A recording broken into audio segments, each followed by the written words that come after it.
I had a job at Vons, or Safeway, in California. I ended up transferring out to Hawaii. And my whole goal was to live the Maui lifestyle, which was, grow weed, smoke weed, sell weed, whatever. So I get there, and it's I don't know if any of you have lived in Hawaii, but it's less than the paradise that I was thinking it was going to be. Working full-time, sometimes overtime, just to barely make ends meet was my kind of paradise in Maui. I also had a roommate at the time, the whole year that I was in Maui, and that roommate wasn't paying rent. She didn't have a job, so I felt even more pressured to work hard. And so, I'm just working my butt off 40 hours a week, still trying to engage in this lifestyle that I went to Hawaii for, to, deep down look for that fulfillment and that happiness and that acceptance.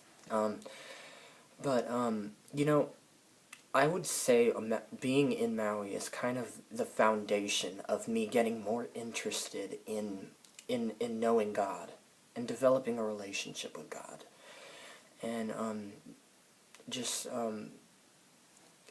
wanting God to change me.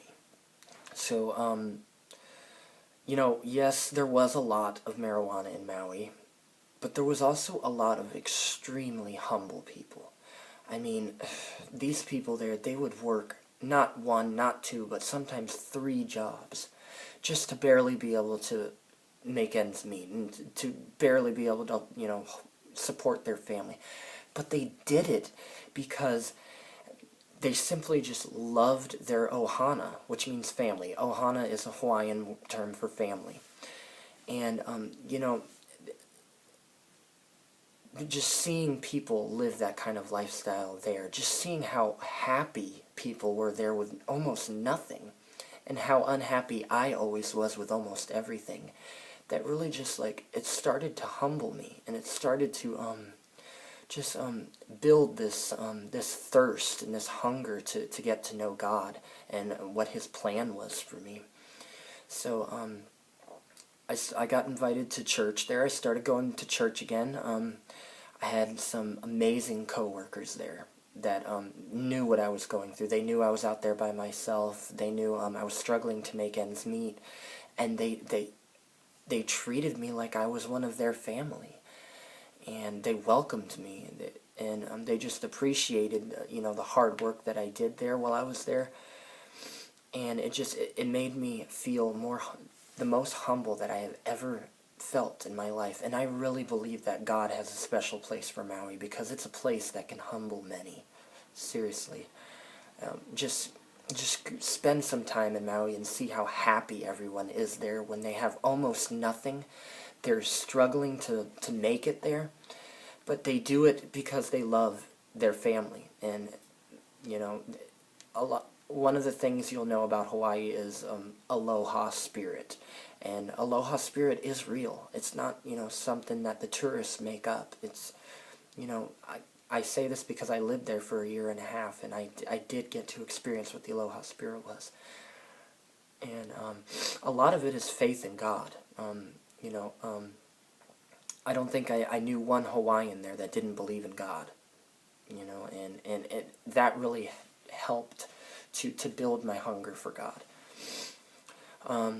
Somewhere along the line, though, I just stumbled over my flesh again. While I was developing a hunger and a desire for God, I decided to go back into the world, because I thought that the Maui Wowie was more important at the time. So, after pretty much turning from that, start, that grab that God had on me, I make this extremely rash decision, and this was completely made by me, because looking back on it now, being saved, I feel like I saw some discernment, some judgment from Him telling me not to go, but because I chose my flesh, I made a decision to leave Maui and move to Oahu, and See, the difference between Maui and Oahu is very urbanized. It's got a big city of Honolulu, and it's a lot easier to fall into a lifestyle in Honolulu that you won't very easily fall into Maui, because you know, that's just the way it's like being in a big city. You're gonna have temptations around there. You're gonna have bad influences. So when I moved to Oahu, although I did have like a lot of amazing coworkers there, you know, pretty much the same kind of people I worked with there were people that I knew in Maui. You know, they were just really nice, friendly, welcoming people that just appreciated my hard work. So even though I did have the amazing coworkers there, outside of work, I started hanging out with people that I kind of was associated with when I was in California, San Diego. So I started making decisions based on myself, and started to fade away from that hunger I started developing to get to know God when I was in Maui. And one of the decisions that I made based on me was to move back to San Diego. I had spent only about 8, maybe 9 months in Oahu, and I just wasn't happy with the progress I had there, so I made another decision to move back to San Diego. And here I was back in San Diego, and I tell you, it felt like I had never left, because I was back in that same exact feeling of you know, rejection, feeling of not being fulfilled, and just feeling of confusion. And it was like all of that humbleness that I had got when I was in Maui had just totally gone away, just disappeared. And so when I get back to San Diego, this time around, my sister decides to move to San Diego from Florida, from Jacksonville, Florida, where I had grown up. And when she moved there, you know, I still regret to this day how much I took her for granted while she was here.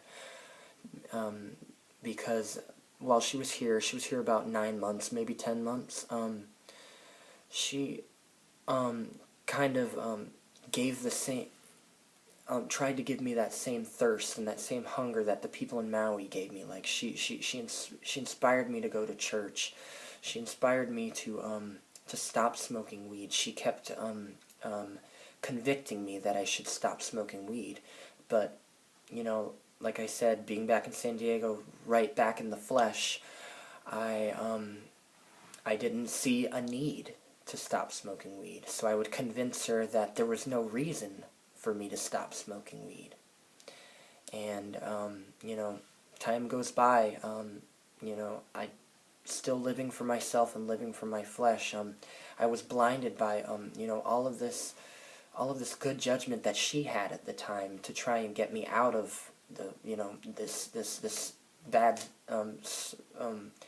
kind of selfish state of mind that I was in, because she would do things like, she would pick me up from work at 2 o'clock in the morning, and I would pretty much just like expect her to do that.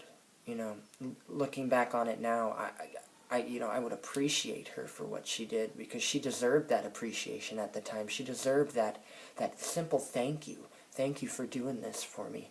Thank you for caring so much about me to wanna help me change my life. But you know, I just took her for granted back then.